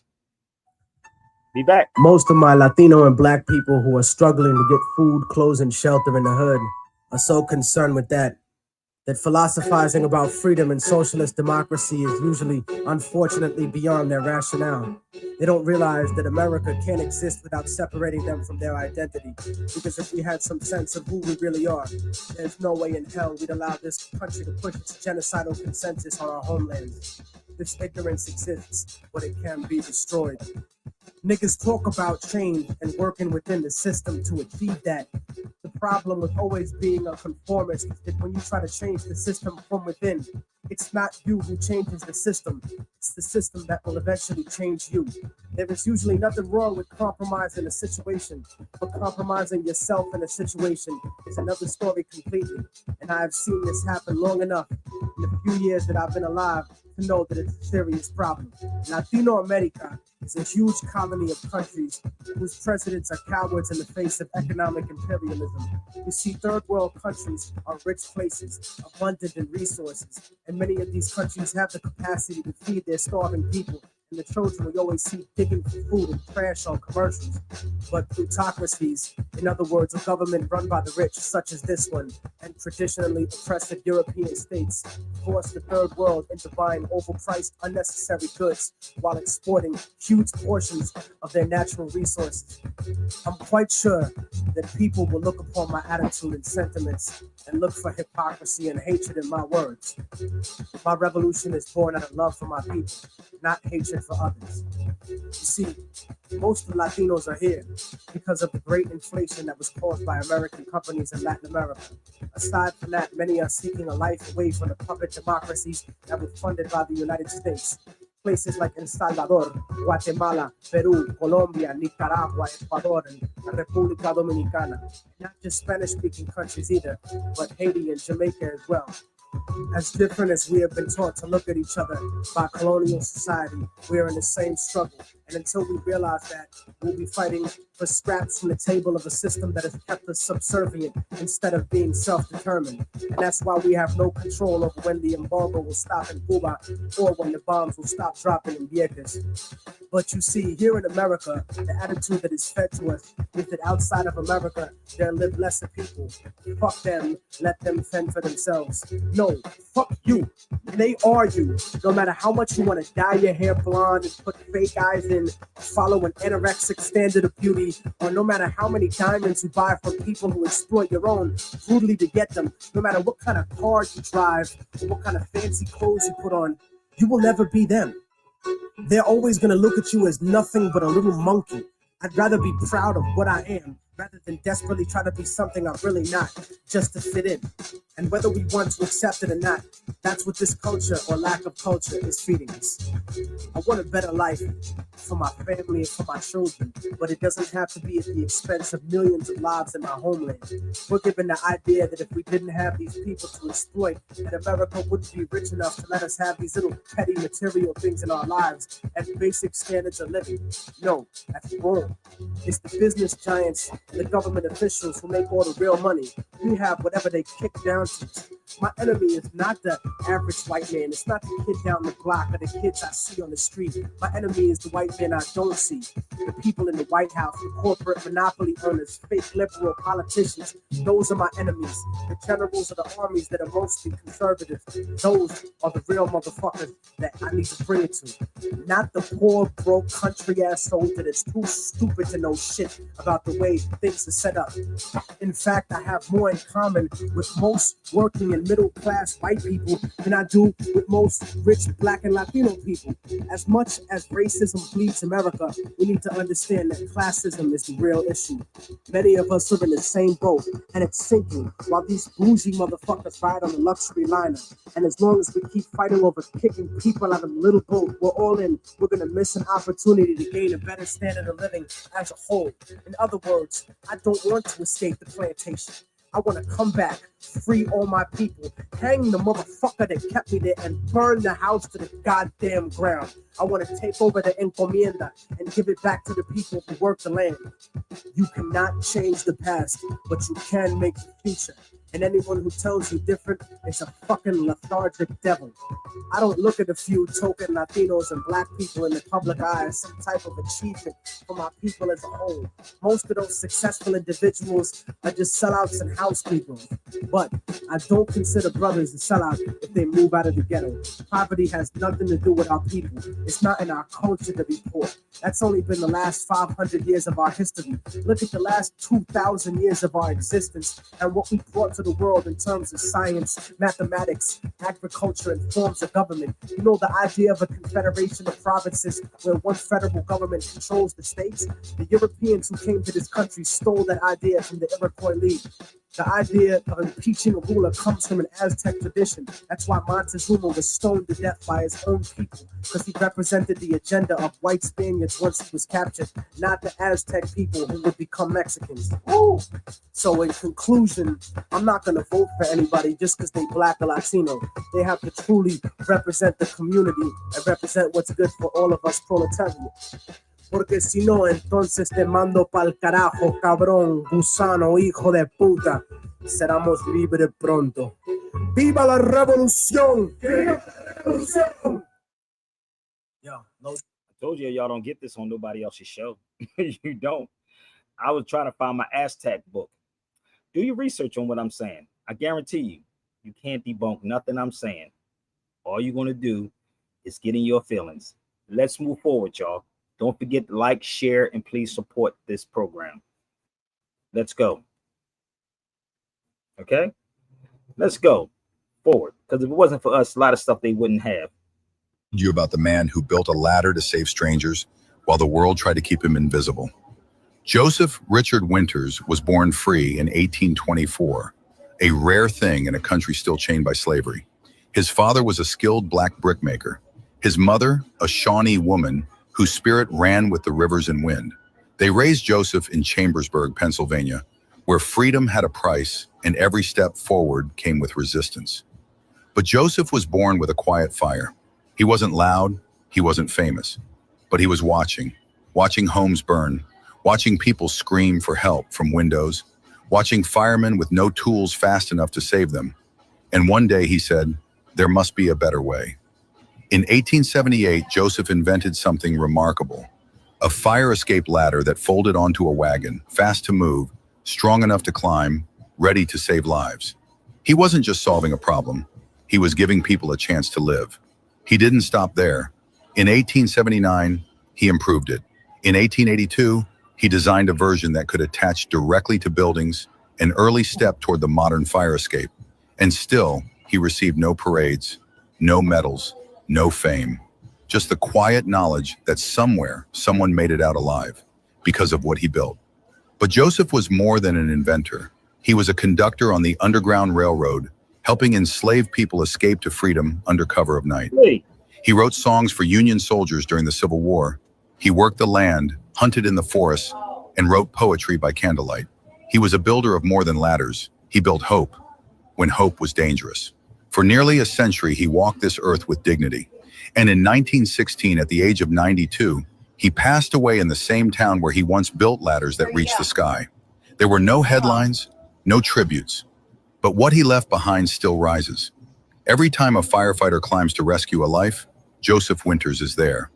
A quiet hero, a forgotten genius, a man who never asked to be remembered, but deserves to never be forgotten. They may not write his name in the textbooks, but every time a ladder reaches a window, Joseph Winters climbs again. This is Untold Chapters, where forgotten heroes live again. Don't let his story fade. Share it. Remember him. because some names deserve to rise as high as the lives they help save. So let me ask y'all, why don't they talk about this man for Black History Month? And this is why I said you have a lot of hypocritical black people. So just like Montezuma was stoned for taking the side of the European, that's what's going to happen to all these black leaders and you black conscious cats. You will be stoned when these young brothers wake up. When these young cats wake up, they're going to stone you, my nigga, because you're lying to them to fit into something. While you over here talking about Charlie Kirk, and he disrespected the hell out of everything. But bear with me. Let me help you out. We almost done. Listen up. This is real work, man, and it's hard. Just bear with me. Let's go. Kidding me right now.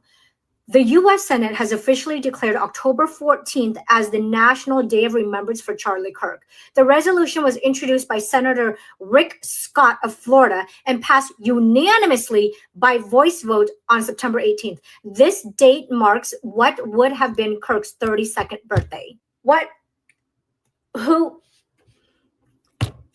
The resolution honors Charlie Kirk for his contributions to civic education, public service, and his advocacy for free speech, civil dialogue, and faith.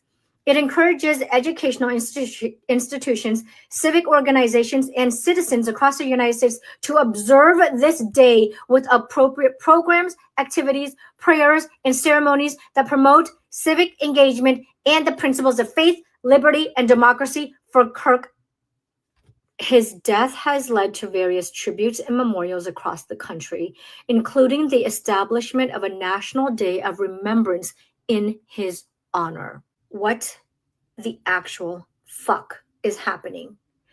This guy pushed the Great Replacement theory, and now he has a National Day of Remembrance.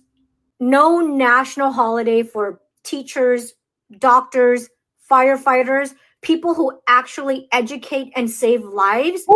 But Charlie gets one? National days are supposed to honor good for the whole country, not just white America. You've got to be kidding me right now. The U.S. Senate has officially declared October 14th as the National Day of Remembrance for Charlie Kirk. Are y'all niggas out here partying? I keep trying to tell you, it's a lot going on, big. It's a lot. While y'all partying, just bear with me. This is insane, but it's gonna, like a thief in the night, is gonna come, and you niggas gonna say, "What the fuck? Hold up!" Not Fred Hampton that got killed at 21. They didn't teach hate. Fucking kidding me? A new bill has been filed in Oklahoma by, of course, Republicans, because I don't think there's more than like 4 Democrats in the entire state. This bill says that every public university in the state must have a Charlie Kirk Memorial Plaza with a statue of Kirk and his family. Here's part of what the bill actually says. Each square or plaza shall include permanent signage commemorating Charlie Kirk's courage and faith and explaining the significance of Charlie Kirk as a voice of a generation, modern civil rights leader, vocal Christian, martyr for truth and faith, and free speech advocate. The square or plaza plans shall include a statue of Charlie Kirk sitting at a table with an empty seat across from him, or a statue of Charlie Kirk and his wife standing and holding their children in their arms as a central element of the square or plaza design. This is some sick fucking shit. Are you fucking kidding me? A new bill? And this is the typical black people talk. This is the typical black people talk. That's Europeans, not black America's problem. Ain't that kind of crazy? This is a typical, that's black. Nigga, what is y'all, hold up. So let me ask this person a question. Seriously, no disrespect. What would be your problem? Because I don't watch football nor basketball. Y'all watch football and basketball. You watch all their sports. It's not real sports. But it kills me. But if it's a sports game, niggas will come together. Say, it ain't a black people's problem. Yeah, it's kind of crazy, ain't it? We are mentally ill, boy. You black people, you can't be trusted like a motherfucking nigga. Y'all cannot be trusted. It ain't a black people's problem. What? Football is not our problem. The fucking nigga said that's what your Europeans' problem. It's your problem because you're here too. You have your child in their school system. You have your child in their school system being dumbed down 24/7. I'm going to ask you a question. What are you teaching your children? What are you teaching your child outside? What I just showed you, what are you teaching your children? I told you the oldest university in the world is by a woman. Oldest university in the world. I was there. It's by a woman. Oh, my bad. Y'all don't know about propaganda. My fault. Hold it. Let's go here. They don't know propaganda yet. Let me help them out. They don't know propaganda. Let's go. This is in 1920s, I think it was. 1940s. Hold up. 1948. Pay attention. Well, is he a real American? Howard Butler was born in this country. He obeys its laws. He's a good citizen. Yes, he is a real American. The same can be said for Richard Cooper. So ask yourself whether the facts support the purpose. Do they support the transfer of feeling from real American to Mr. Butler over Mr. Cooper? No, I guess not. Well, that's your fourth step. Weigh the facts against the purpose and the technique. I think I understand. To know whether propaganda is good or not, whether it's true or not, I should know the purpose, recognize the technique, get the facts, and judge the purpose and technique by the facts. Whoa. You can begin by investigating the techniques of propaganda. Glittering generalities? What is a glittering generality? A victory for good government. But it's true, isn't it? What's true? What does good government mean? Is the mayor's idea of good government the same as yours? I see. It's a glittering generality. One of the best. There's another. Yes. And why do you suppose our opponents chose that phrase? I guess because everybody likes a real American. Right. And they wanted to transfer that liking for a real American to Mr. Butler. But a great deal of propaganda is much more hidden, much harder to detect. You'll find that the purpose of most propaganda is to persuade people to believe something, to do something, or to buy something. Your next step, and it's a big one, is to get the facts. Well, is he a real American? Howard Butler was born in this country. He obeys its laws. He's a good citizen. Yes, he is a real American. The same can be said for Richard Cooper. So ask yourself whether the facts support the purpose. Do they support the transfer of feeling from real American to Mr. Butler over Mr. Cooper? No, I guess not. Well, that's your fault. This is the crazy part, right? I can play. This is in 1948. You notice none of these cats that's talking is commenting on what I'm presenting to them because y'all can't comprehend that. You can't register that in your brain. So what is the propaganda? He said, get the facts. This is propaganda. Edward Bernays, the father of public relations. That's Edward Bernays. This is Edward Bernays, also engineering consent. Pay attention. Engineering consent. Y'all don't get it? That's why they put money behind certain people. Y'all don't get this yet? They will finance these people like he did with Charlie Kirk. You don't support or finance the people. Y'all don't support or finance. No, but this is what it is. Propaganda. His uncle is Sigmund Freud. So this is his uncle.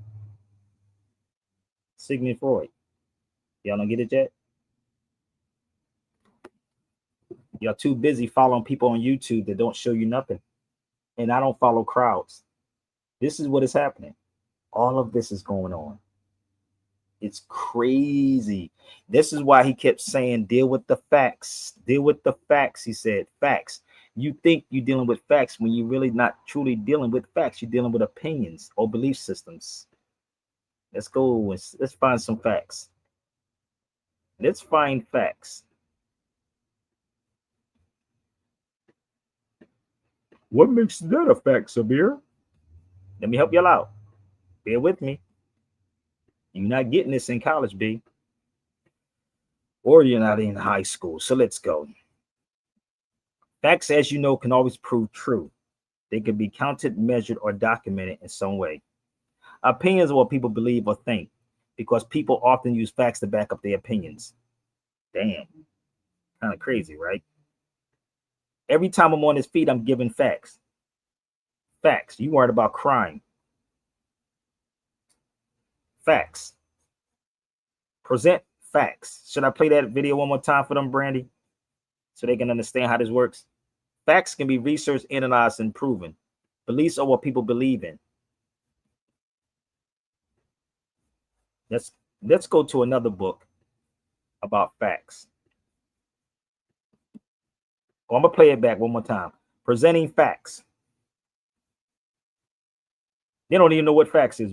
I don't know what facts is, brother. But the facts is, I went to Howard. Present facts. This is a piece of paper they gave me when I was in the law library in Philadelphia. Let's go back. You can't use AI for facts, people. This is what they told attorneys. It was an attorney that got fired, and he had to pay a fine because he used AI. You can probably find it online, but he was fired because he went in the courtroom and he used something on AI. You cannot use AI. And when they was giving this out, when I was going in there, using AI, read this first. Following guidelines, using AI. Make sure the court, it says, make sure the court allows you to use AI. Always fact check anything AI gives you. Fact check anything that AI. So if you got some facts, you can jump on the feed with me. Now, don't tell me, show me facts like I'm presenting this to you. That's what I mean by that. So let's go back to propaganda one more time. When I say present the facts, it don't mean you get on the feed and yell and scream. It means to show me the facts. So Charlie Kirk, did y'all look up what I told you? Charlie Kirk was financed by a billionaire. A billionaire. Fourth step. Weigh the facts against the purpose and the technique. I think I understand.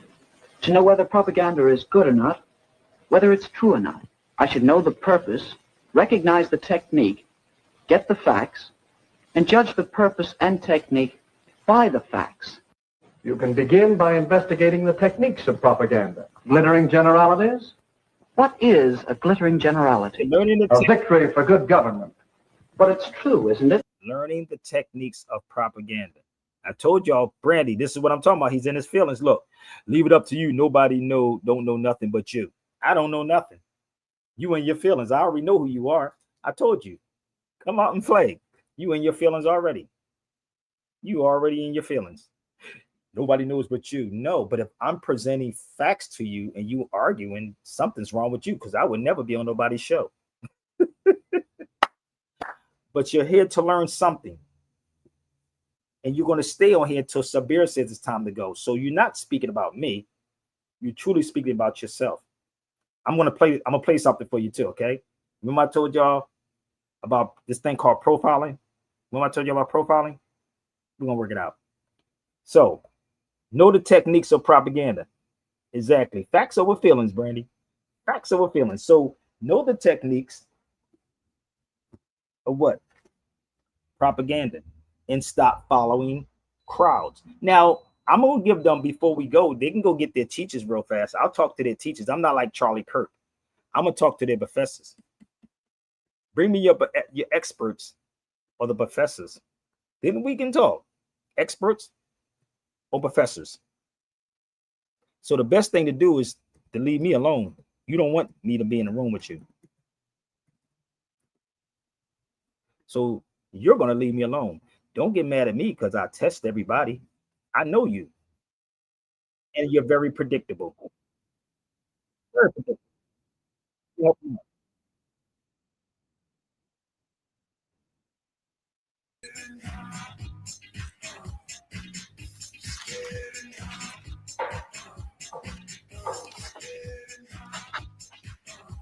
Pay attention.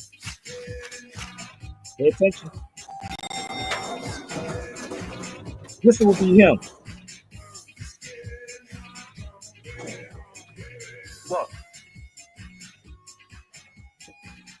You said dress for an island. This is him right here, Brandy. This is him. So, detective, What exactly did you do to earn this island paradise? Recommended for it, same as you. No, why though? I mean, did you catch some killer in Philly or something? What's the deal? You don't want to know my war stories. Well, actually, I do. I mean, right now, what do we know about What do you we for know real? about Sabir? We know he's got resentments toward his parents, as per the overload on tattoos he's got there. We know he's just out of a bad relationship. He's barely looked twice at me and Sarah. Maybe you're not my type, Nicole. We're alone on an island. Trust me, I'm your type. You also know he watches his words. So that crossword's either a sign of honing a talent or correcting a deficiency. What you say about me doesn't tell you about me, it tells me about you. Now, I could say your little gambling means you have an addictive personality. Mm-hmm. I could say I know you're sleeping with one of the guys in this room. I could say you take charge of your team because you never had a leader in your own life. And you, when push comes to shove, you crack under pressure. The partners can't depend on you. You don't belong here. But that's all surface. Psych 101 bullshit. Psych 101 That's bullshit. not who you are. It's not who you are. Y'all don't get it? All for killing him in his sleep. And if they can do that, they would do that. So let me help y'all out. Why, Brandy, the way I am? Because you don't know where I'm coming from. I study all of these things. So he said he liked to take leadership. This is called the crowd, for the record. I don't want to be a part of none of this. This is leadership. So remember what I said. Study it. Study it. It's there. So you're very predictable. And let me explain this to y'all. If you don't know your purpose in life, someone is going to put you to work because they know what their purpose is. I'm going to repeat this again. If you don't know your purpose in life, someone will put you to work because they know what their purpose is. It may be hard, but you got to know your purpose. You just got to get help. Like Charlie Kirk got help from a billionaire. He got help from a billionaire, my G. And they put him out there for the face. The face. Okay? So in the FBI, they have a thing called profiling. I don't know if y'all noticed now. It's called profiling. So they sit back and they watch you. It's almost like the Rex 84. They profile you. They know exactly what you want, how you are. It's niggas on his feet right now that don't like me, and I don't even know why. Maybe because you can't get in my head. Think about it, because you can't get in my crazy head and you get pissed at me. So I've studied all of these people. I've studied y'all. Believe me, I have. I can say something to y'all just to trigger you, and you'll get pissed off just for GP purposes, just to see how strong you really are and how weak you are. And this is why I said, boy, a weak person can be controlled, boy. I didn't see too much in my life, man. I'm good. I've been tested. Allah is the greatest, man. Allah is the greatest. I'm trying to tell y'all. And let me show you something else. And speaking of Allah, this book right here, y'all should look this up. The last words of the prophet. This brother was with him. I don't know if you ever saw this book before, but y'all should really read this book too.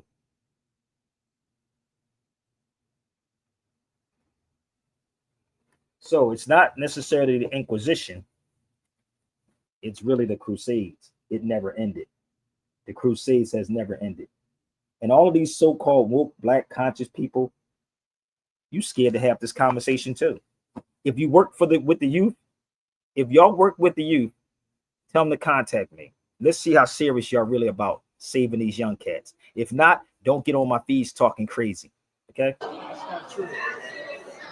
So I'm just wondering which approach is better, to call upon those who disagree with you to come to open debate and dialogue, or to say that those who disagree with you and have a different worldview are full of shit. So you must have selective hearing, sir, because I said that the people who were full of shit were the people who were saying that Kirk was civil. Thank God. Yeah. No,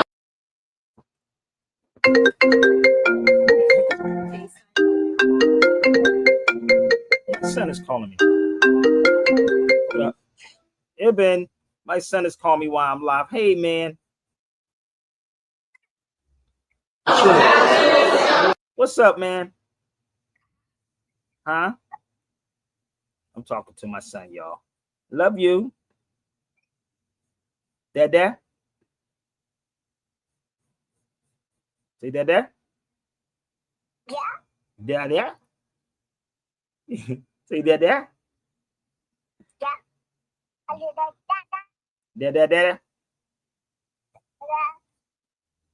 Dad. Huh?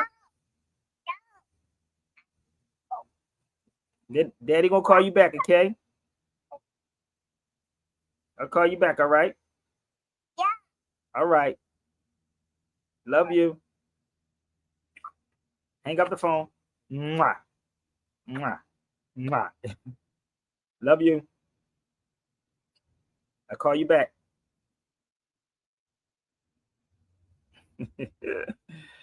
My son is so funny.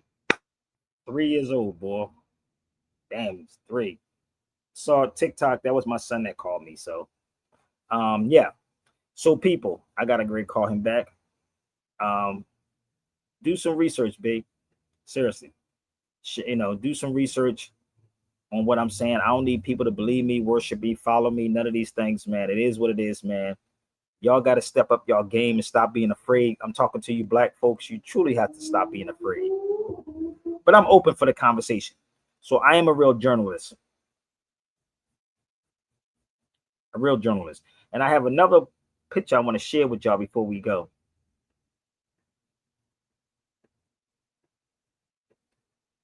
Call my son back.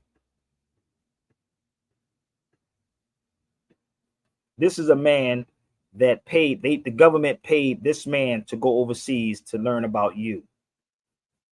This man, they paid him. Washington Irving. That's in Spain. They paid this man to go learn about you. Okay? So you cannot, I don't like what they say, but you can't knock these Europeans because they would support their people ungodly. And that's what they did. They paid him, Washington Irving, which is, I'll show you who Washington Irving is. It would be him. That's Washington Irving. This is Washington Irving. But we don't do that. That's him.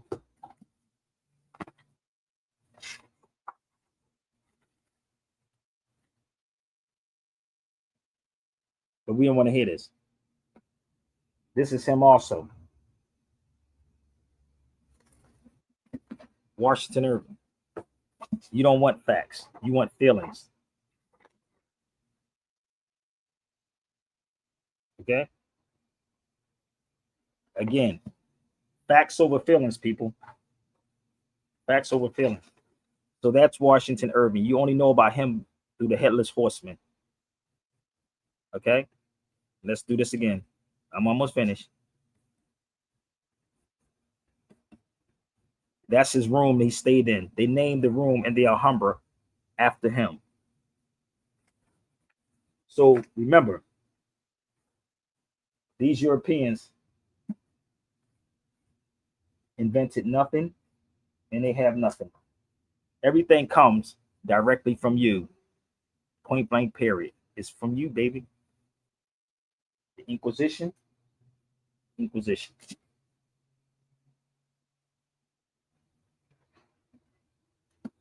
So I do got to get ready to go. I hope everybody enjoyed this, man. Do me a favor, share these videos out, share the videos out, and please support it. If you want those books, get those books that I told y'all to get the Rex 84, get all of them. I think I'm finished. I do got to put this stuff up. Shout out to my brother again, Joey Molino, Philadelphia, baby, Skinny Joey. Okay, shout out to Joe. Philly all day, baby. Did she got panties up there? Oh, she put some panties up. She threw some panties on the stage.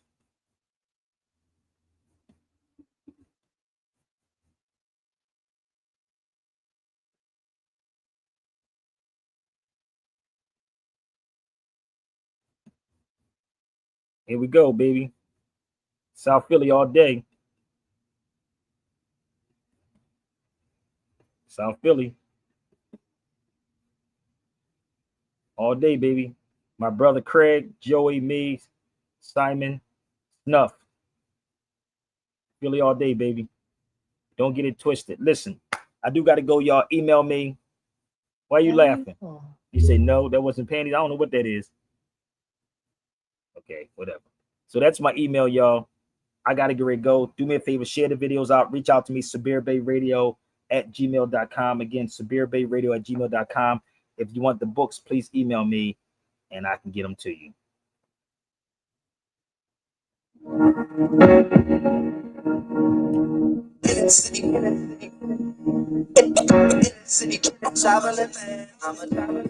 I wanted to become an aviator, and I wanted to become a great singer.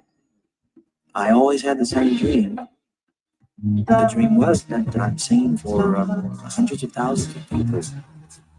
They're beautiful people, and I got the standing ovation. And then about the being an aviator, why? Yo, time to play.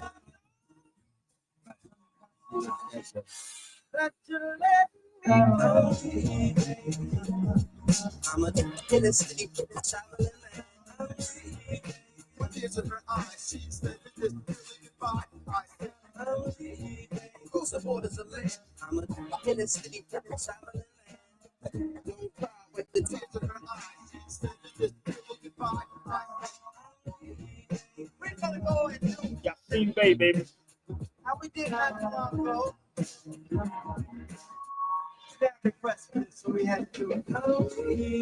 We go ahead and leave the call heard around the world from the wise of MCs. These cats paying more than half a pound. My garment back is snap it down. I got to say that we could probably run the back of town. Scenarios like this is tear-jerking for the modern MC. I eat a blue collar worker because this thing called rhyming no different from coal mining. We both on assignment to unearth the diamond. When you start climbing and them eyes start shining, you be struggling and striving and they think you prime climbing. Maintain it, keep silent, make no an observation. It's confrontation. This is the daily affirmation. My concentration, still focused on my recitation. If I could reach my destination with no pause of hesitation, baby, make the preparation, cause this ain't no recreation. It's pro ball. And we letting you know, y'all. It's show, y'all. Doing this for dough, y'all. The phone call, and I'm ready to blow, y'all.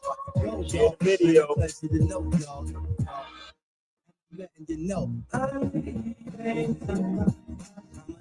It's the traveling man. With tears in her eyes, she said this goodbye. Across the borders of land, I'm a hidden city traveling man. We're gonna be holding classes here soon, y'all. I'm gonna be coming back and forth. Make it to Philly, ACAF.